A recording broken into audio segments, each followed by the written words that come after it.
Welcome back. We are here with our friend, the Dean of the Paul Mitchell Schools, Winn Claybaugh, who has 16,000 students and lots of businesses.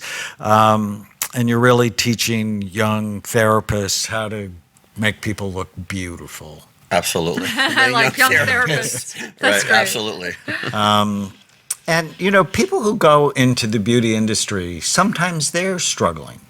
It's the same as most arts. You know, people who were attracted to the arts, drama, or whatever, oftentimes they didn't fit into regular traditional educational environments, high school or college. And so sometimes because of that, they can be outcasts. And when they come to us, you better believe they're a bit broken.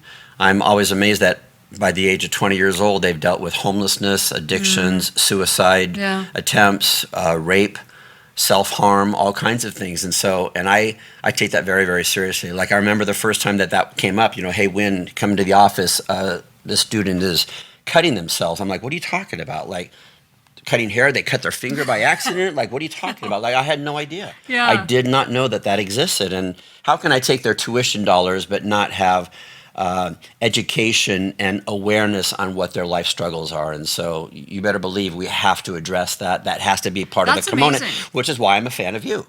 Because how can I take a paycheck and yet not take full responsibility of the culture that I have set up? Because like you said in an earlier podcast, they spend more time with me. They're spending more time in the work environment than sometimes they're spending with their own family, their own loved ones. And so that better be a healthy work environment. And we provide for them resources that are going to help them have a better brain, help them overcome addictions and fix their relationship with mom and dad, et cetera. Wow. So we actually donated our course, Brain Thrive by 25, to all of your students just for that reason. When people think and care about their brains, they act better. They're better students. I have a new book coming out in September called Change Your Brain, Change Your Grades. And it's about what is the most important organ of learning. It's your brain. And if it's not right, or the teacher's brain isn't right, there's going to be trouble. So that's why the teachers at the Paul Mitchell School have to be right, because it will translate to the students. So let's talk about how to use your brain to build a better business and a better life. When you hear that, what are some of the things you think about? First of all, statistically they say that 50% of people who quit their jobs did so to get away from their boss, to get away from a toxic culture, work culture. And by the way, those who quit are not the worst employees. They are the best employees. They quit because they know they deserve better. And so people are looking for a healthy culture. It's not just about the title or the paycheck. In fact, when they interview or when they survey people, the amount of income is about number 7 on the list. How much money you pay me in order of importance of why I'm going to stay loyal and work here really is not the number one thing. And what are more important than the paycheck, not that the paycheck isn't important, because it is important.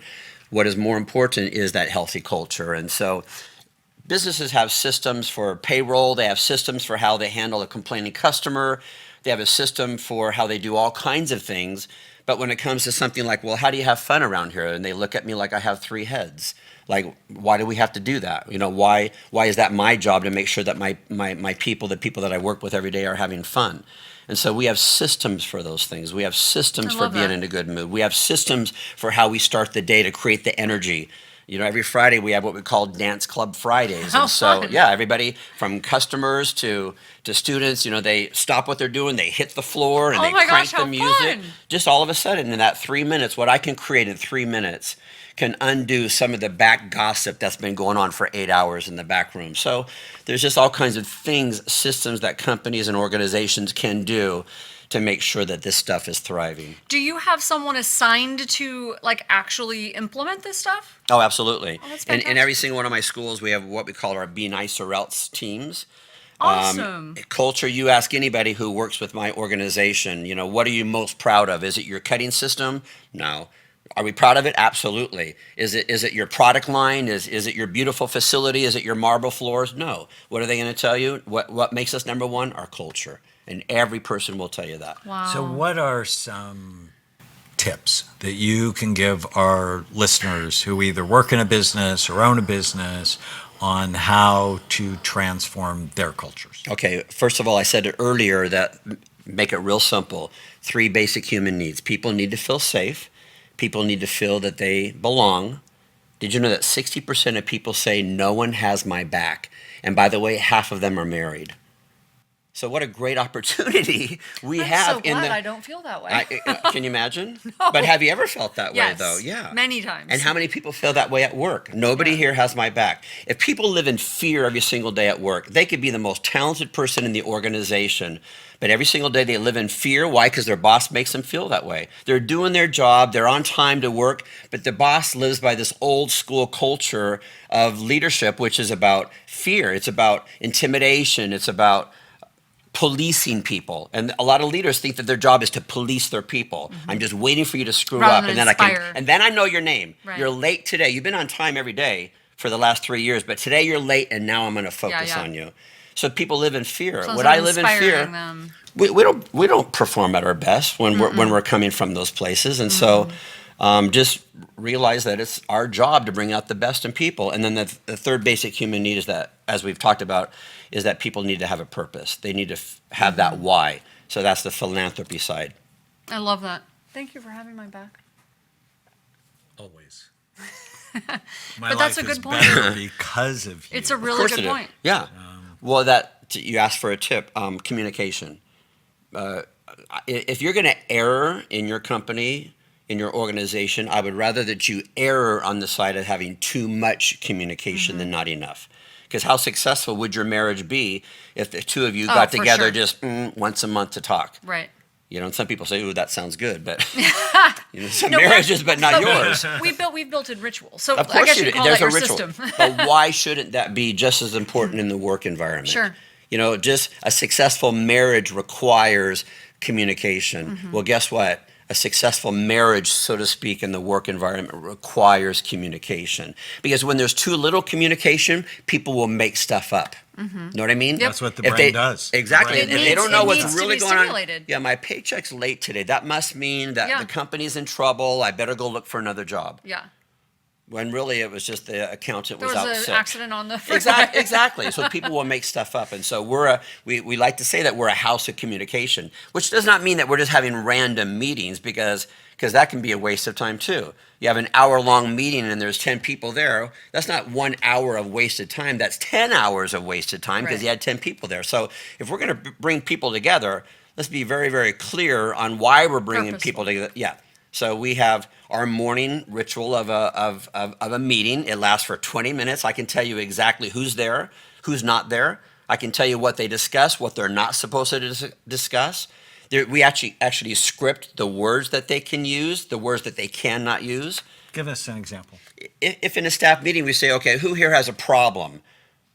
Anybody have any problems here? I have a problem. Now all of a sudden you gave power probably to the wrong person. And the problem is the bathroom's always dirty. And you're thinking, you know what, that bugs me as well. Now I'm pissed off too. You're pissed off, we're all pissed off, and it's his fault, right?